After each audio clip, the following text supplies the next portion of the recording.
Akkam jirtu kabajamtoota daawwattoota fi hordoftoota Oromiyaa Freedom Media nageenyi kenna kan kabajaa bakkuma jirtanitti isin haa ga'u jedha. Oduu guyyaa har'aa isin biraan geenna jalqaba irratti hangafoota oduu. Hajjii bara kanaa irratti namoota 60,000 qofatu akka hirmaatan hayyamame. Fannoo diimaan loltoota Tigraayitti booji'aman daawwachuu eegale. Ogeeyyiin miidiyaa mana hidhaa jiran himannaa qaama bilisaa baasuu dhiyeessan. Oduu biyya alaatiin dhibeen maalummaa isaa hin beekamne Veenatti dippiloomaatota USA qabe. Oduu dubbisuun kan isin wajjin turu Anfaar Sultaanii amma oduu bal'inaan. Hajjii bara kanaa irratti namoota 60,000 qofatu akka hirmaatan hayyamame.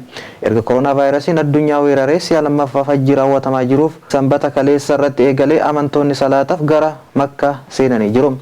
Musliimoonni hojii bakka amantii keessatti iddoo guddaa qabu Makkaa kan galan qaaman walirraa siqanii maaskii kaayachuun irraa eegama.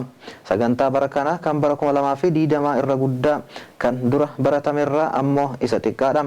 Jiraattota Saudii guutumatti talaalli koronaa fudhatan 60,000 ta'an qofti irratti qooda akka fudhatanis odeeffannoon arganne ni ifoomsa. Akka maddi keenya ibsitti hirmaattonni kun gama onlaayinii namoota iyyannoo galfatan 500,000 fi 50,000 ta'an keessaa filatamanidha. Hirmaattonni kun hunduu talaalli koronaa marsaa lamaanuu kan fudhatanii fi umrii isaanii ganna 18 fi 65 gidduutti kan jiran ta'uu akkasumas dhibee jabaa kan hin qabne ta'uutu irra jira jedhame. Hordoftoonni amantaa Islaamaa hajjii fi malan masjiida guddaa Makkaa jirutti bakka kabajaa guddaa fi qulqullaa'aa ta'e akka kaabatti si'a 7 naanna'uun salaata xawaaf raawwatu. Musliimoonni hajjii dhaqan kun dhiyeennummaa sanitti bakka qulqullaa'aa jiranitti salaata guyyoota 5 raawwatu. Addunyaa irratti sagantaalee amantaa namoonni hedduun irratti argaman keessaa hajjiin tokko yeroo ta'u bara 2019tti namoota miliyoona 2.5 ta'antu irratti argame. Sirna hajjii raawwachuun utubaalee amantii Islaamaa 5 keessaa isa tokko yoo ta'u yoo danda'an jireenya isaanii keessatti takkallee ta'u raawwatuun irraa eegama. Qaamni sirna kana olaantummaan hogganu hajjiin bara kanaa sababa weerara eeggannoo fayyaa jabaan geggeeffama jedheera. Kanumaan wal qabatee guyyaan har'aa guyyaa addaati garuu eennuuf guyyaa addaati guyyaa warra rabbitti amanee fi nabiyyi sallallahu alaihi wasallam jala deemuuf addatti jechuun ulamaa'onni dubbataniiru. Maaltu adda isa godha kan jedhaniif ammoo ulamaa'onni kunniin shubbisa utaalloo morma luluu dhiichisuu miti. Guyyaa rabbii dachii fi samii uumeef guyyaa rabbii ilmaan namaa hunda uumeef guyyaa rabbii ilmaan namaa keessa nu qajeelchee muslima nu godheef guyyaa rabbii tola lakkaawamee hin dhumne irratti nutti dhangalaaseef jecha ibaadaa adda addaatiin kan dabarsinudha. Guyyaa warra hajjirra jiru gaara Arafaa dhaabbatee xiqqaa guddaan gurraacha fi adiin bulchaa fi mootiin wallaala fi beekan qabaataa fi dhabaan haala wal fakkaatuun sa'a wal fakkaatu keessatti rabbii rahmatan araarama barbaadu fudhata booyaa gadoof qabaa rahmata isaa kajeelaa oolan jedhu beektanni amantii kunneen. Itti dabaluun ulamaa'onni kunneen guyyaa musliimoonni hajjitti hin hirmaannes ibaadaa warra hajjii jiruun walitti hidhamanii soomanan zikriin kadhaa rabbiitiin toobachuun jaalala rabbii argachuuf rahmata isaa dabalachuuf araarama isaa gonfachuuf sodaa rabbii baay'ifachuuf rizqii duniyaa kajeeluuf azaaba akiraarraa fagaachuuf rakkoo duniyaarraa furmaata barbaaduuf rabbii aalamatti harka ol qabatanii oolanidha jedhan. Guyyaa Arafaa jechuun guyyaa addaati. Maaliif guyyaa addaati yookaan yoo jedhamu taate hajjiin gaara Arafaa guyyaa Arafaa kana keessatti dhaabbate rabbiin kadhataa oolu malee hin jirtu jedhan. Guyyaa Arafaa guyyaa amantii Islaamaa guutame filatamtuu abadan ta'uu isii rabbi biratti mallatteeffame. Guyyaan Arafaa irra caalaa guyyoota waggaatti irra caalaan ilmaan namaa nabiyyi rahmata sallallahu alaihi wasallam irra caalaan du'aayii guyyaa Arafaati jedhan. Guyyaa Arafaa soomanuun cubbuu waggaatti lama kan darbee fi dhufu namarraa hayxi. Guyyaan Arafaa guyyaa rabbiin gabroottan isaa lafa tararraa gama isaa harka ol qaban hajjirraa gama isaa booyan gad ilaalee rahmata itti roobsu ibiddarraa jaannatatti jijjiiruuf guyyaa rabbiin gabroottan isaatti dhaadate malaayikotaan jarri kun araarama kiyya malee maal barbaadan jechuun gaafatu akka ta'e beektonni amantaa kunneen dubbataniiru. Guyyaa kadhaa keetii fi qeebaltii isiitiif guyyaa rabbirraa araarama argattu yookaan dantaa dhabdee araarama dhabde jechuun ulamaa'onni kunneen dubbataniiru. Guyyaa rabbiif jecha qalanii rabbi guddisanidha jechuun ulamaa'onni kunneen dubbatan. Fannoo diimaa loltoota Tigraayitti booji'aman daawwachuu eegale. Koreen fannoo diimaa idil addunyaa loltoota Itoophiyaa humnoota Tigraayiin booji'aman hidhaa jiran daawwachuu eegaluu isaa beeksiseera. Loltoonni mootummaa federaalaa naannoo Tigraay gadi dhiisanii bahuu hordofee magaalaa guddoo naannichaa Maqalee kan to'atan humnoonni Tigraay loltoota Itoophiyaa lola irratti boojine jedhan magaalaa Maqalee keessaa oofanii akka ummataan daawwataman taasisaa turan. Hoogganaan TPLF Dabratsiyoon Gabra Mikaa'el loltoonni isaa loltoota raayyaa ittisa biyyaa Itoophiyaa 6,000 ol booji'uu barruun New York Times itti himanii turan. Loltoonni sadarkaa gadii 1,000 ta'an jimaata darbee gadi dhiifamanii haga daangaa naannoo Amaaratti geeffamuu hoogganaan TPLF Dabratsiyoon waabeffachuun Reuters gabaaseera. Haa ta'u malee raayyaan ittisa biyyaa Itoophiyaa loltoonni isaa booji'amuu ni waakkata. Qindeessaan ijaarsa waraanaa raayyaa ittisaa Itoophiyaa Leetinaal Jeneraal Baacaa Dabalee ibsa torbee darbe kennaniin suuraa fi viidiyoon humnoonni Tigraay loltoota Itoophiyaa boojine jechuun agarsiisan bakka biraatti kan fudhatamee fi footoshoopiin kan tolfamedha jedhanii turan. Mootummaan federaalaa gama isaatiin raayyaan ittisa biyyaa seeraa fi naamusaan waan buluuf uummatatti dhukaasuu dhiisee aarsaa kaffalee gareen shoror keessaa akka waan mo'amee fakkeessee lola sobaaf oolfate jedhee ture. ICRC'n namoota hidharra jiran daawwachuu itti gaafatamummaa ijoo qabnu keessaa tokko yoo ta'u biyyattii keessatti qooda kana bahataa turre.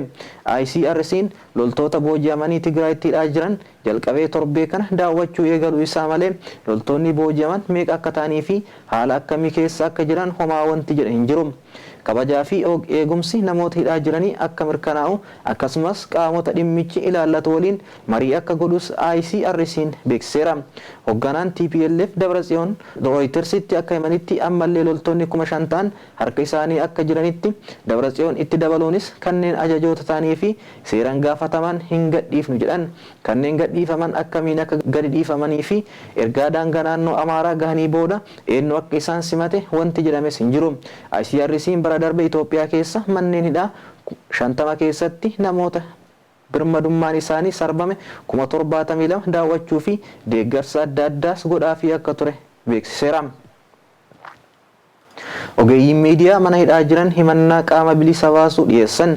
Gaazexeessitoonni fi hojjettoonni miidiyaa erga to'annoo jala oolfamanii guyyoota 20 lakkoofsisan mana murtii sadarkaa federaalaa dhaddacha hariiroo hawaasatti iyyata qaama bilisa baasuu dhiyeeffatan.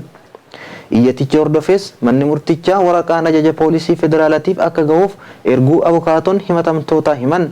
Abukaatoon himatamtootaa obbo Taaddalaa Gabramidhiin akka himanitti poolisiin federaalaa waraqaa ajajaa fudhachuu hayyama waan hin taaneef osoo hin kennin deebi'aniiru.